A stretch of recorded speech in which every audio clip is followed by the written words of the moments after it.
Good afternoon and welcome to the Eden Research PLC investor presentation. Throughout this recorded presentation, investors will be in listen-only mode. Questions are encouraged and they can be submitted at any time using the Q&A tab situated on the right-hand corner of your screen. Simply type in your questions and press send.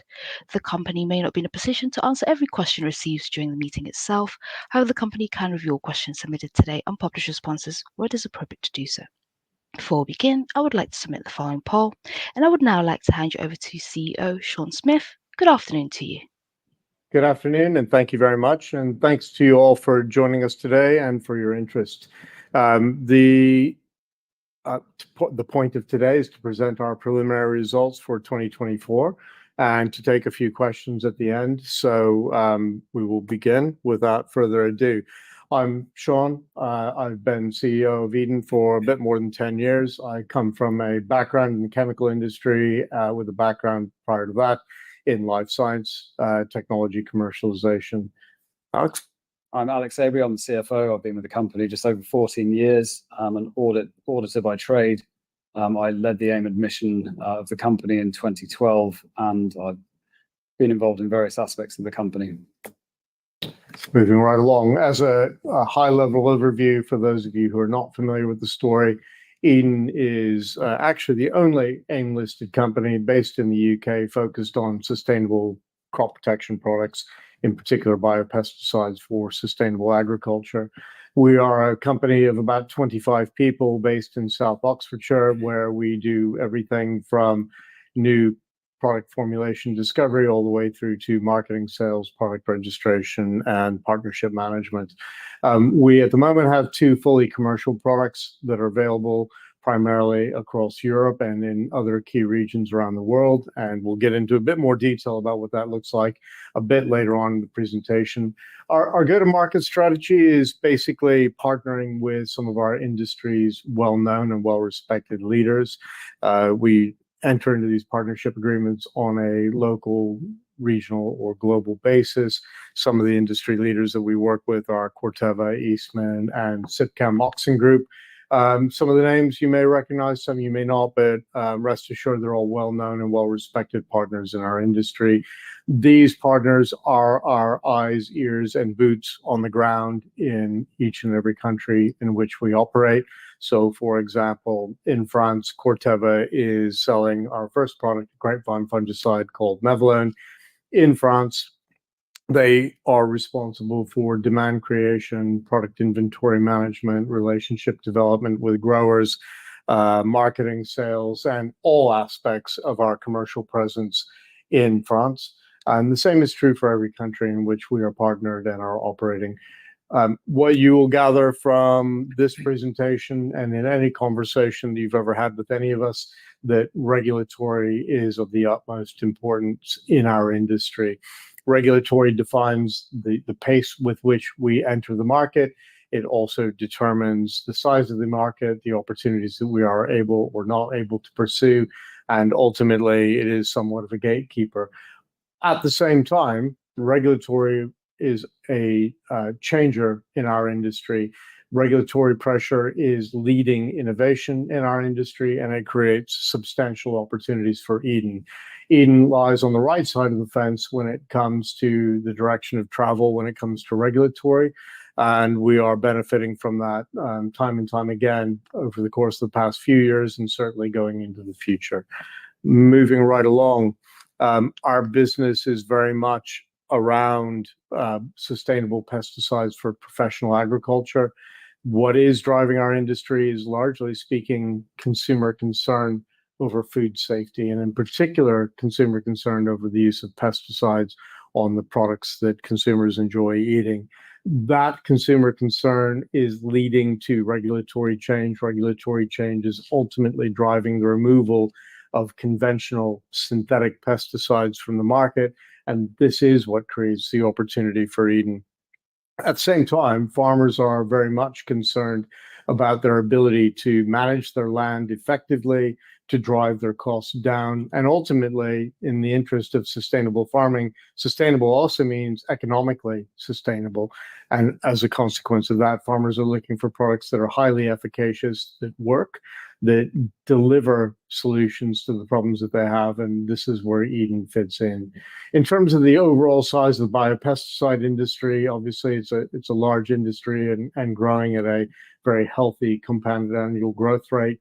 In addition to that, one of the key dynamics for us is this number of 36 pesticides being banned in the EU since April 2020 alone, so just over 5 years ago.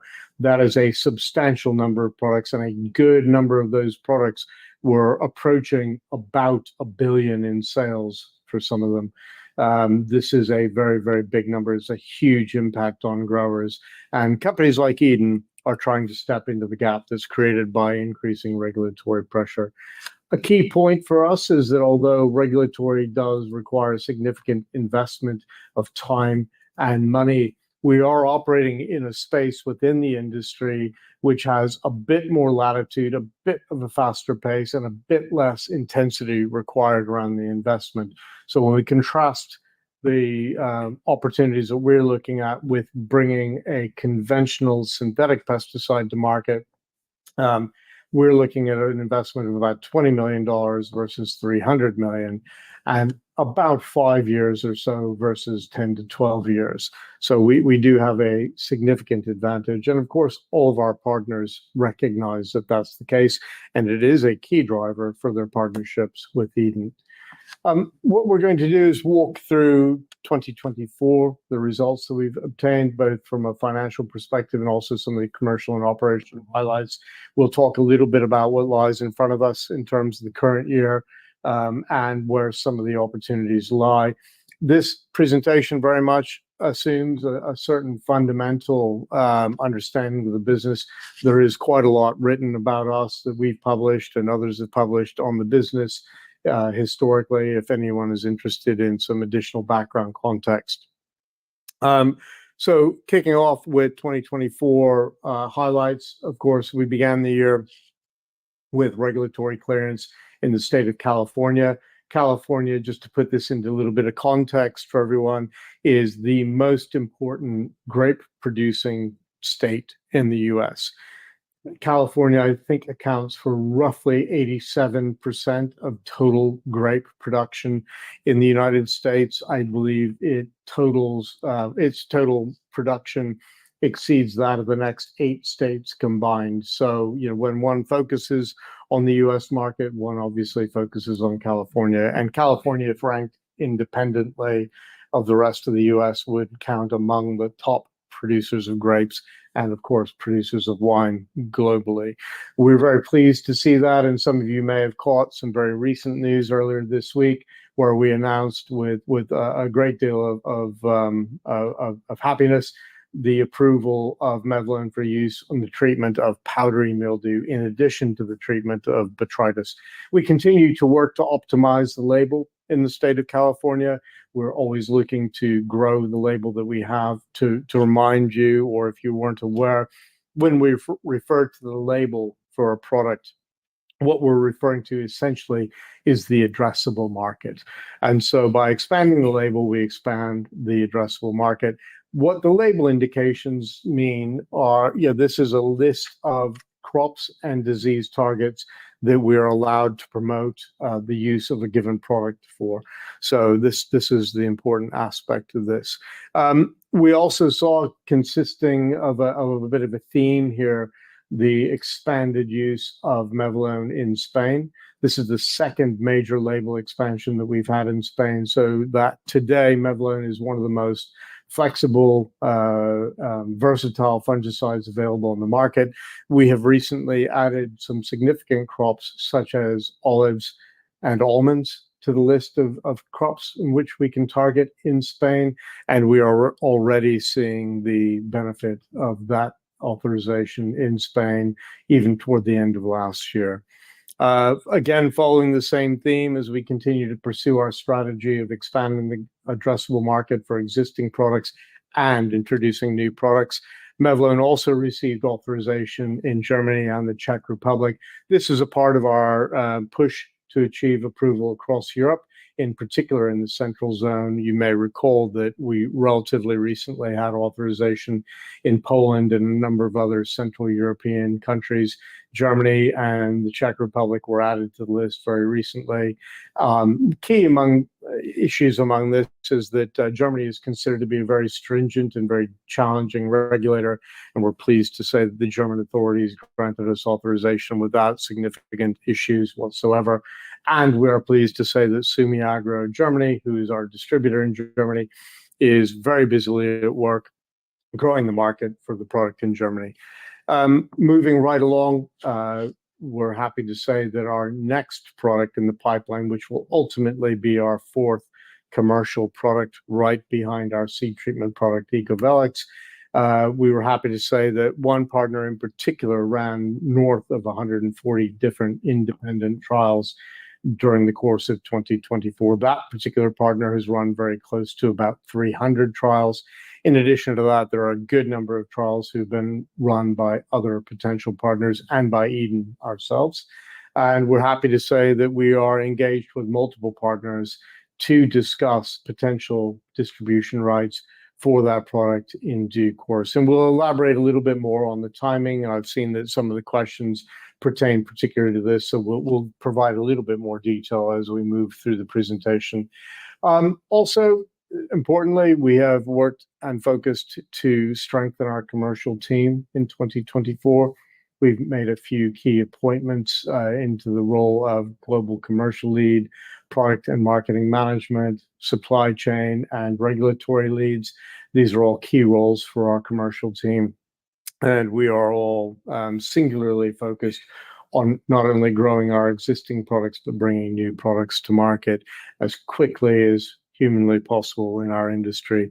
And last but not least, we were very honored to be named ESG Company of the Year at the 2024 Small Cap Awards in recognition of the fact that the core of our business is very much around sustainability and the environment.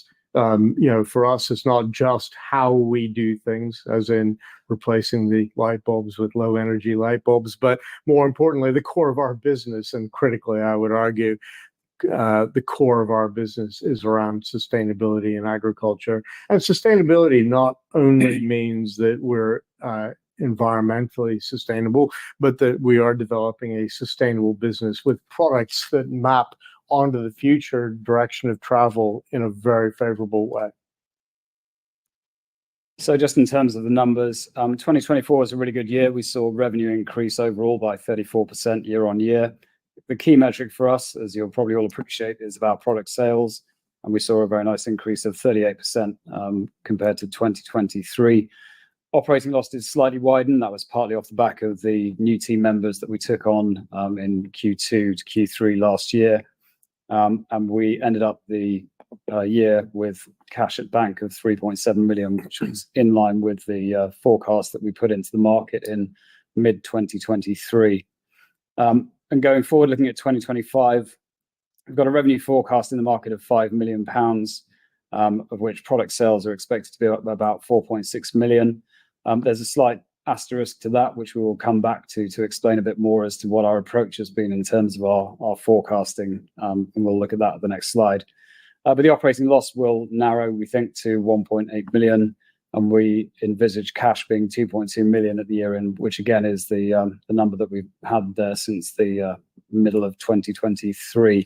And as we've explicitly said, the company doesn't currently expect to need to raise additional funds for our existing working capital requirements for the foreseeable future. So just to follow on from that asterisk, there are really three things which we think could and maybe should happen in 2025, which could see that revenue number increase. These are all potentially material events for us. Two of these are outside of our control. One is within our control to an extent, but the first two are to do with regulatory approvals. And you'll appreciate, as Sean mentioned earlier, that really regulatory is key to what we do, but also drives ultimately our addressable markets and the revenue that we can derive from those addressable markets. So the first one is a label extension in France specifically for a disease called downy mildew. This is important because the potential value we see or peak sales that we foresee for this product is around 8 million euros ultimately. Now, we generally view peak sales at around 3 years from the first full year after registration. So it's, as you might imagine, it's not necessarily a straight line from day one to peak sales year 3. But in any event, should we get the approval through for downy mildew in good time, and currently we're envisaging Q2, Q3 for this year, then we could see material upside to that revenue number. And separately, we've got full approval of Ecovelex. So Ecovelex is our bird repellency treatment product that we've developed with Corteva over the past few years. This is important because over the past 2 years, in 2023 and 2024, we've sold Ecovelex to our partner Corteva under an emergency use authorization in Italy. Now, the overall market that we see and the overall potential revenue for that product is around 4 times the amount that we have sold on average over the past 2 years. So again, if the regulators play ball, if they come in good time before the year end, then it's feasible that we could see upside from that 5 million that we forecast in the year. And the amount really could be quite material, but we shall see. And the last one is the commercial agreement for insecticide. We have a number of different partners who are looking to take the rights to that product. And here it's not about product sales, but very much about the potential for upfront milestone payments. This is a well-trodden path. We've gone down that route with other agreements that we've done historically. It's not to say it will necessarily happen or definitely happen, but there is the potential there for us to see upside revenue in 2025 as well. Okay. And with that said, just to cover off a couple of the remaining points, emergency use applications for cedros, the treatment of wireworm, and of course the emergency use application in Italy and perhaps a few select other territories. We expect both of those to happen in the second half of 2025. To remind those of you who've been following the story, and to get everybody on the same page, we have been pursuing an expansion of the label for cedros, which is our second product across Europe and in a few select other territories with our partner Eastman Chemical. Cedros is a product that some of you will recognize we had some challenges with in terms of manufacturing a couple of years ago. I'm very happy to say that we've overcome those challenges. The product is back to growth stage. We're seeing significant growth year over year last year, and we anticipate the same this year. And most comfortingly, we see our partner Eastman now investing in new applications for the product. Wireworm is but one of those. And for those of you who are not familiar, and you'd certainly be excused if you're not, wireworm is a major pest that affects a pretty wide range of crops, but in particular potatoes and maize. And they have had some very good results looking at the effect of wireworm or the impact that cedros has on wireworm, in particular on potatoes, particularly across Southern Europe. So we're very much looking forward to the full submission request for authorization for cedros on wireworm. And again, with Ecovelex, set aside the full approval of Ecovelex in Europe by the rapporteur member state, we are also planning to submit an application for emergency use in at least one country, if not several, by the end of the year. That assures that we have some continuity in sales year over year and use of the product and presence in the market where it's important as we await the regulatory process. And then last but not least, commercial agreements around the use of our products in home and garden applications. This is a relatively new set of opportunities for Eden. We are talking to a number of potential partners, all of whom are major multinationals, who are interested in developing our chemistry for use in this very important and high-value segment. We are well into conversations and evaluations on efficacy and suitability for these kinds of applications, and we are hoping that this will produce commercial agreements between the parties before year end. Moving right along, just to remind everybody of our product development roadmap.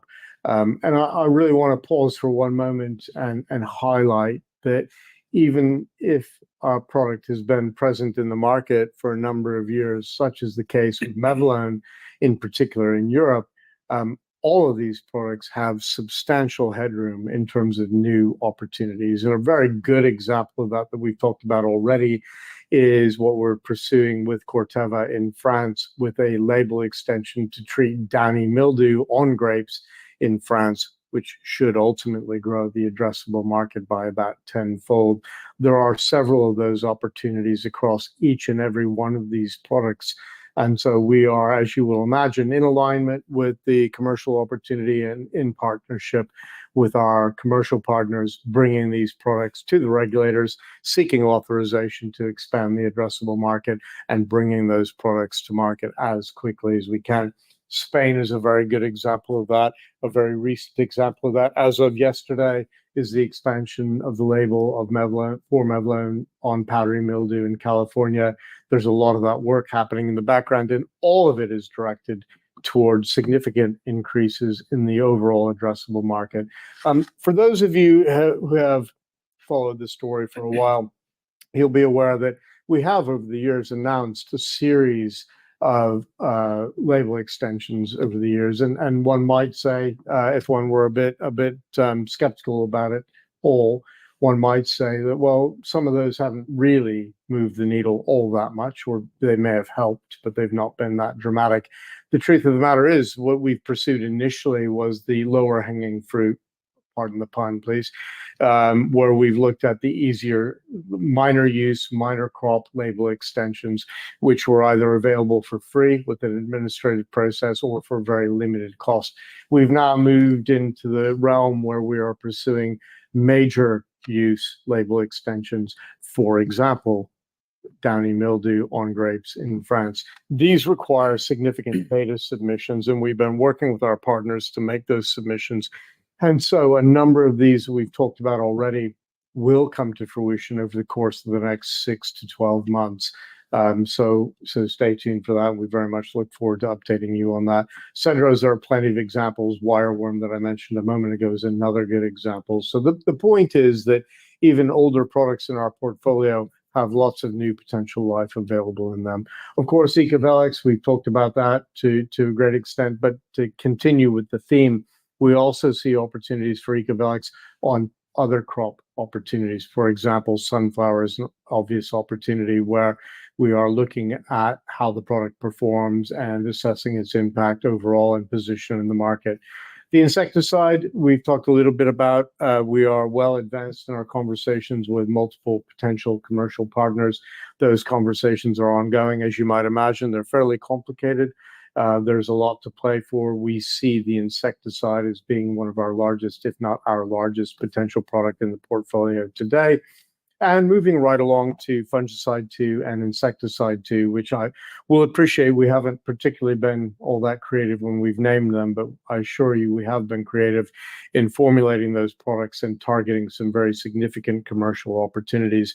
Fungicide 2 is a product that is intended to target late blight in potatoes, but also similar pest targets when it comes to other crops such as tomatoes, grapes, etc.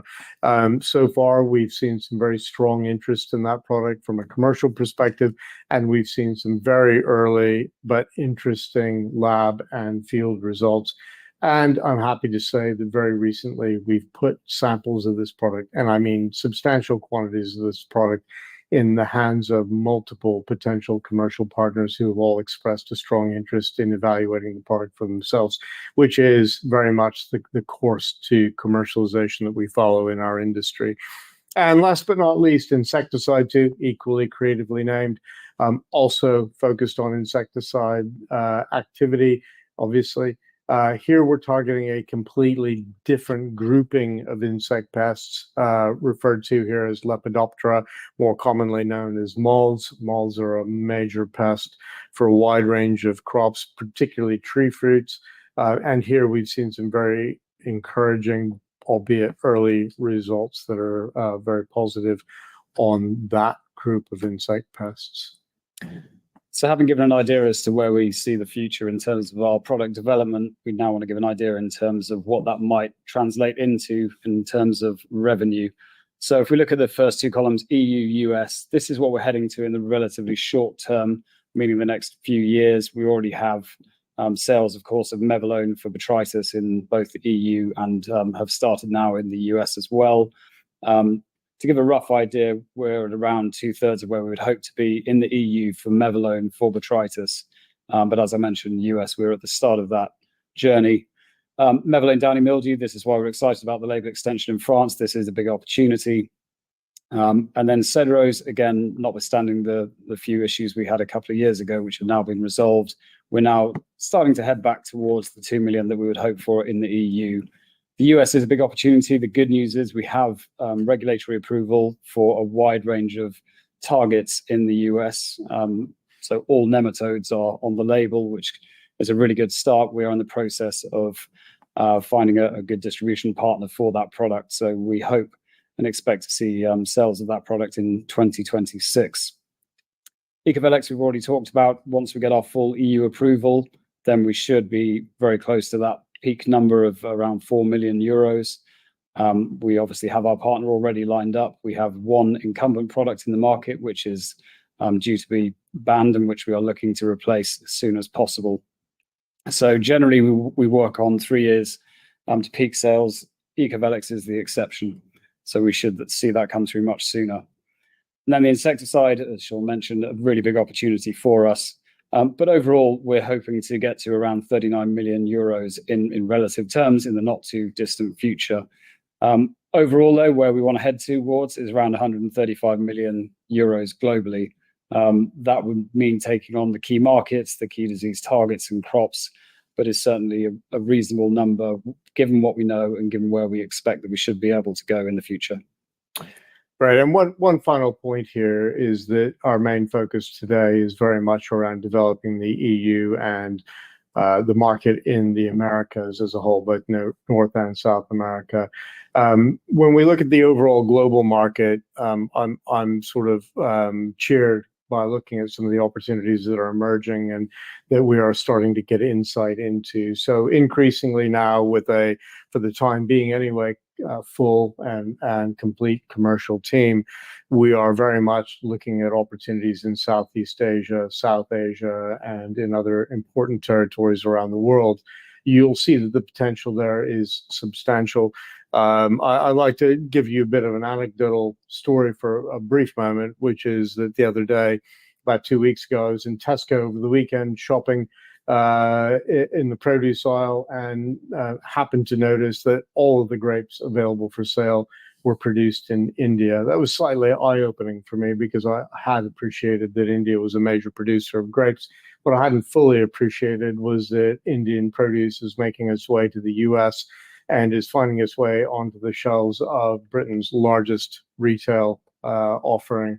I found that quite interesting. By the way, that was each and every variety that was available for sale on that day had been sourced from India. So this represents for us a very significant and very exciting opportunity, and one that we are beginning to explore now. So we've already talked a little bit about some of our partners. We are very fortunate, and we have worked hard to manage relationships with these individual companies. As you'll see, we have a good mix of regional and global players within the portfolio of partners that we have.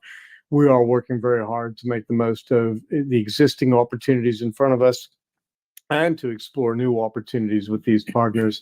You may recognize that Sitcam Oxen Group is an important strategic shareholder with about 7%, just over 7% of the share capital in the company.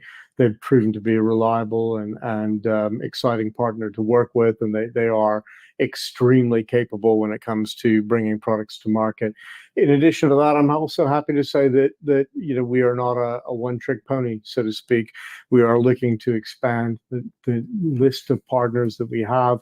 We are looking to ensure that we have a lot of resiliency built into our business. We're not overly reliable on any one particular partner, and that we are looking to partner with the best potential partner in each and every territory, in each and every country in which we're operating. And we even look at that on a product segment type basis. So when we look at the insecticide, we look at who the leaders are in insecticides, who has the best portfolio, who has the worst portfolio that we might help, and all these factors come into our consideration. Very quickly, this slide proves one thing, which is that we're not very good at using PowerPoint when it comes to these maps. So if you allow me to speak to this just very briefly, this map is intended to be a reflection of where we have current authorizations for one or both of our commercial products at the moment. The key takeaway point here is that we are present and operating in North America, Europe, Central Europe increasingly, and in particular in Australia and New Zealand, where we're growing very actively. You also see some presence in North Africa and East Africa, where we have authorizations in Morocco and also Kenya at the moment. We are working very hard to expand the list of countries in which we have authorizations. One might reasonably expect to see new approvals happening in South America, North America, and also in Africa as we progress. And we will continue to focus on key markets. This is not about how many countries we can list. It's about how many important countries we can list from the perspective of the opportunities that we have in front of us for our products. Moving right along, this just provides you with a quick overview of what our current cap table looks like, maybe to highlight the fact that you have seen some recent director buying. Like many shareholders, we have had a fairly concerned view over the share price and where we sit within AIM. As an individual, I can say to you very comfortably that I've not been particularly satisfied with the price. I see it personally as a buying opportunity, and I think a number of my fellow directors see the same.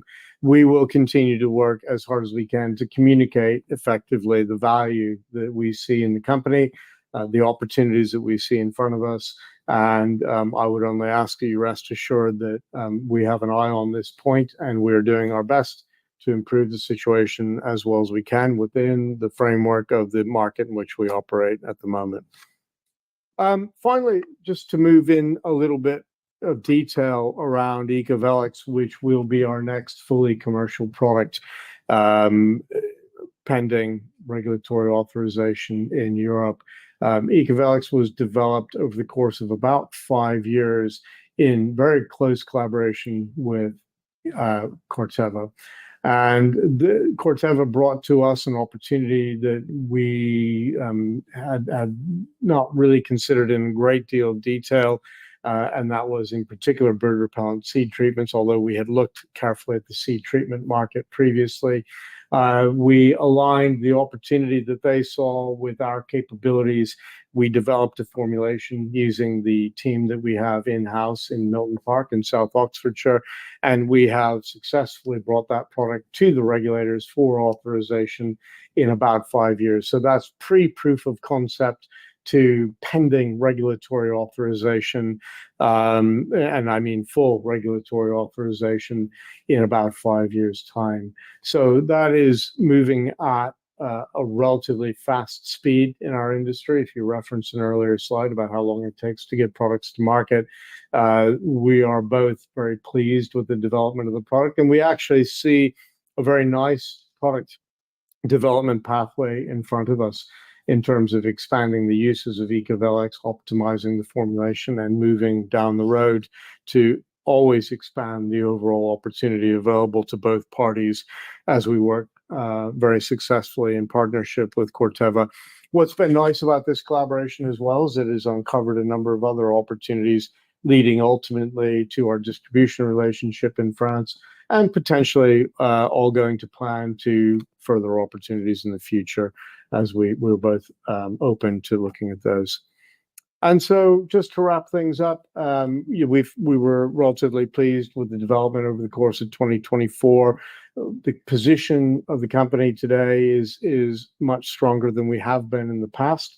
We are very much focused on growth. We are very much focused on fully leveraging the capabilities that we have, both in the team and in the two platform technologies that we develop our products from. At the moment, we don't really see any limitations to our ability to exploit this technology and to bring commercial value both to the company and to our shareholders. And what I will say is we very much appreciate your support and your understanding, your interest in the business. And with that said, turn back over to you. That's great, Sean, Alex. If I may just jump back in, and thank you very much indeed for your presentation. Ladies and gentlemen, please do continue to submit your questions using the Q&A tab situated on the top right corner of your screen. While the company take a few moments to review those questions submitted today, I would like to remind you that a recording of this presentation, along with a copy of the slides and the published Q&A, can be accessed via our investor dashboard. And Sean, Alex, as you can see, we have received a number of questions throughout today's presentation. And Sean, if I may now hand back to you and kindly ask you to read out the questions where appropriate to do so, and I'll pick up from you both at the end. Thank you. Great, thank you very much. And for those of you, you might imagine there are a good long list of questions here. We're going to do our very best to get through as many of them as we possibly can. And we will do a bit of a review afterwards just to make sure that we've answered the most important questions as thoroughly as humanly possible. So you may stay tuned for some further elaboration on all these. The first question that we're looking at here is, and I'll paraphrase a bit here, but it says, the company mentioned in an article in the Times recently that we will, quote, clean up in Europe. Can we expand a little bit upon that? First of all, I'll just say that it wasn't our article. The Times wrote the article, but obviously we provided significant input into it. But I might have been guilty of using that expression, clean up. What we mean by that is that ultimately the opportunities for Europe and with Mevlin are substantial. And as I mentioned a bit earlier, even though we've had Mevlin in the market since 2016, it's a product that still has quite a lot of headroom available to it. And in this particular context, what I was referring to is that the fact that some of the competitive products that are currently on offer in the market are facing significant amount of regulatory pressure. And so in a number of territories, we even see the number one grapevine fungicide under threat of removal from the market. We see Mevlin fitting in very, very nicely, both from an efficacy perspective, where we deliver roughly equivalent efficacy against the select disease targets, but also from a commercial perspective, where we're able to compete reasonably on price. This is a dynamic that we see across the industry. We see a lot of the conventional products, rightly or wrongly, under a significant amount of regulatory pressure. And what we are most focused on is not talking about the negatives associated with our competitors' products, but more focused on the attributes of the products that we're bringing to market in terms of efficacy, in terms of resistance management, in terms of being residue-free, and providing growers with an awful lot of flexibility. So we're very happy to highlight that for you. Thank you for your question. Sorry. Let's see, just moving on to the next question. The next question is that the company stated, and I'll turn this one over to you to answer, but I'll go ahead and read it. The company stated in recent Times newspaper that we expect to be in profit in 2026.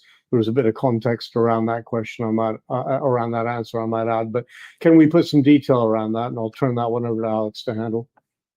Yeah, so it comes back to what I was saying earlier, really, that it slightly depends on how things pan out in the next really couple of months in terms of the three upside opportunities that we've discussed already. So the insecticide, the downy mildew label extension, and then full EU approval of Ecovelex.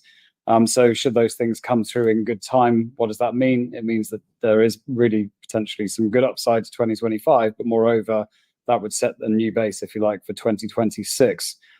So we don't currently have 26 numbers in the market. We have an idea as to what that would look like should those things come through. Equally, we have an answer as to if they don't come through in time. But we're going to keep our powder dry to an extent for the next month or two, and then we'll see how we get on. But is it feasible that we could be profitable next year? Sure, a number of things need to happen in order for that to be the case. Are they possible? Yes, they are. Right, thank you. The next one is, it mentions that the company had talked about 10 potential parties interested in and evaluating our insecticide. I actually think the total number was closer to, well, I think it was 11, in fact. But how many of these parties are still interested, and what do we look, how do we see revenue developing in 25 and 26 for the insecticide? So let me answer the question this way, because we are in the midst of commercial conversations with a number of parties. There is significantly more than one potential party interested in the product at this stage. We are having conversations with multiple parties, all of whom you would recognize their name. The timing of the conclusion of those commercial discussions is a difficult one to estimate. As you might imagine, there are a lot of moving pieces in there. If I could just step back for a moment and recap really where we are with the insecticide. We've had about 3 years of very strong field trial work, providing very strong support for the commercialization of the product, a very clear idea of where that product can be used and where it can be valuable. And we have a number of parties who are interested in taking positions in the product. And those positions range anywhere from local distributorship of the product all the way to global exclusive rights and everywhere in between. You might imagine that this is a slightly complex conversation.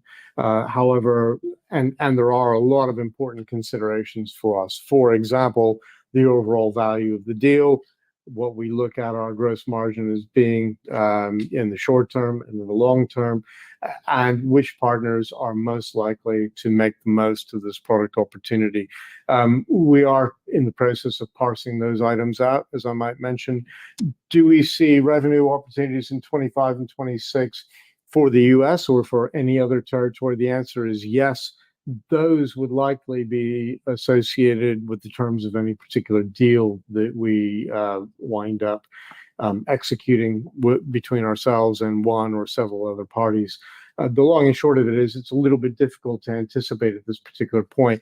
What I will say with absolute clarity is that this product has proven itself to be of substantial interest to significant parties.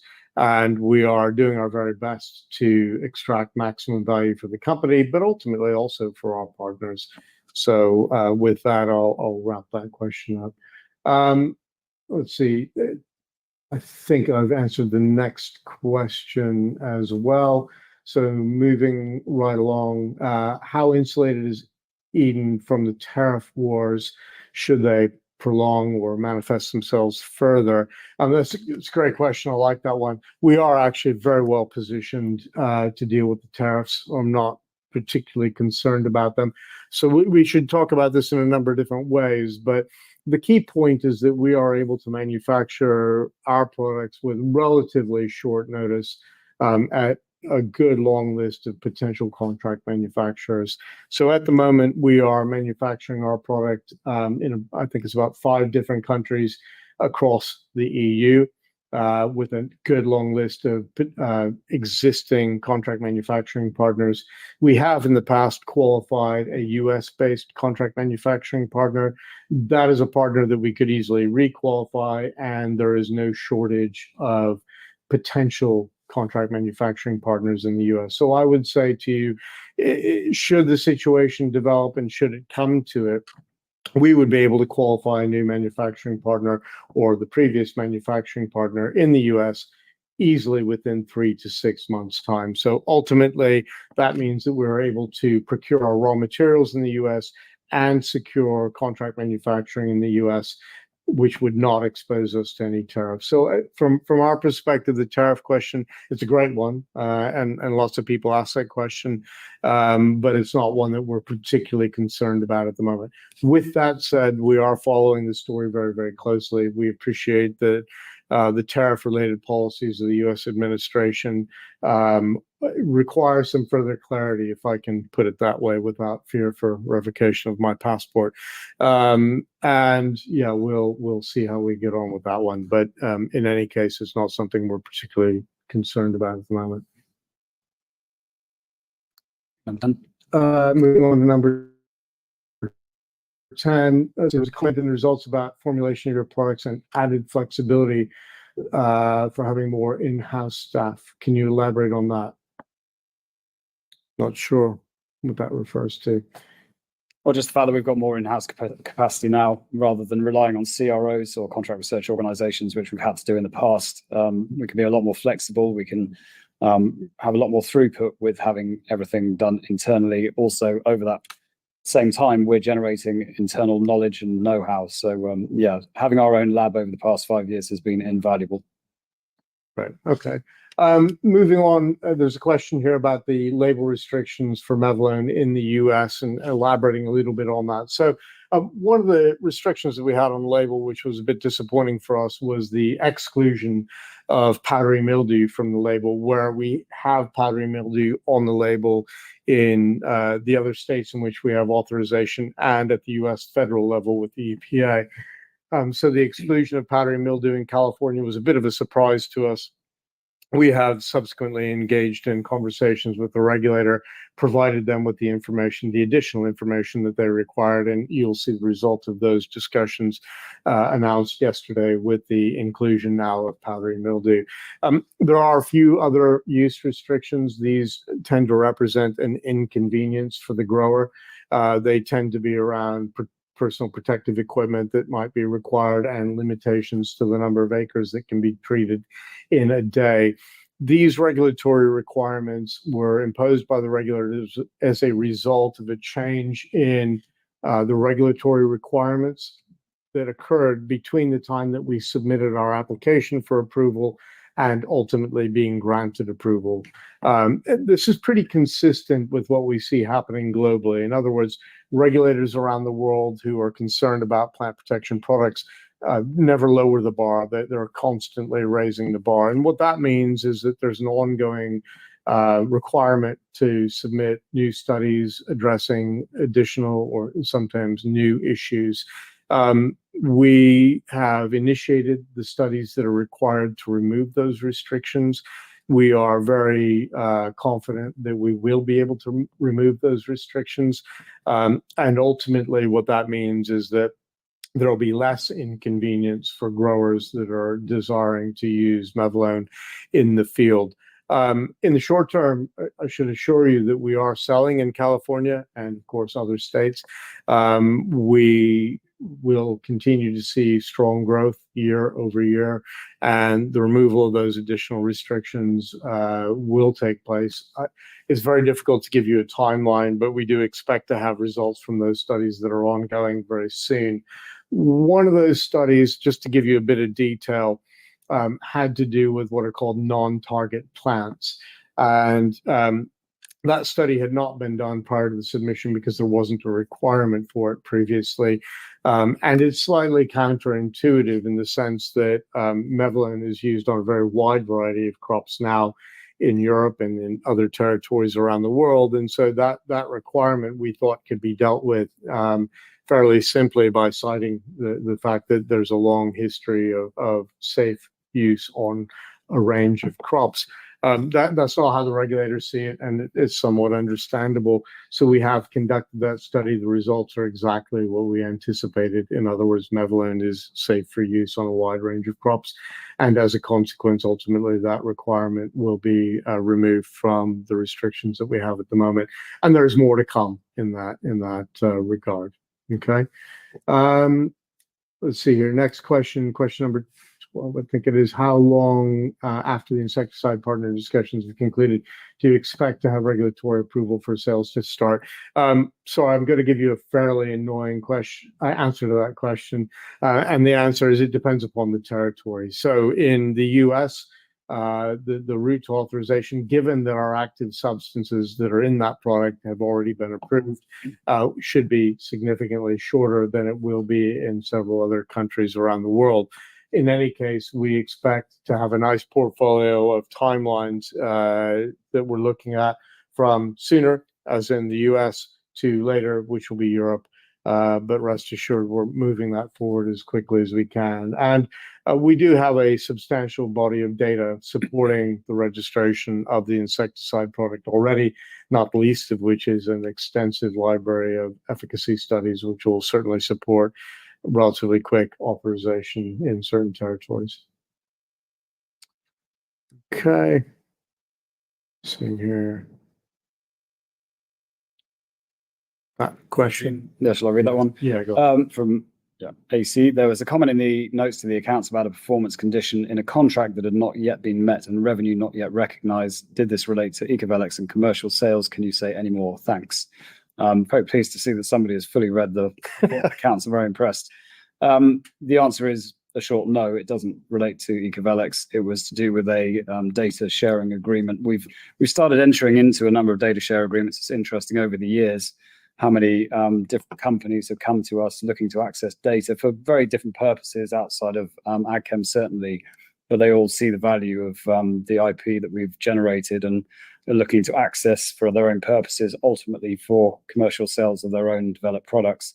And that's what that pertains to. I can't really tell you any more than that, but yeah, well done for looking at that detail. And then I think we'll wrap up with the final question.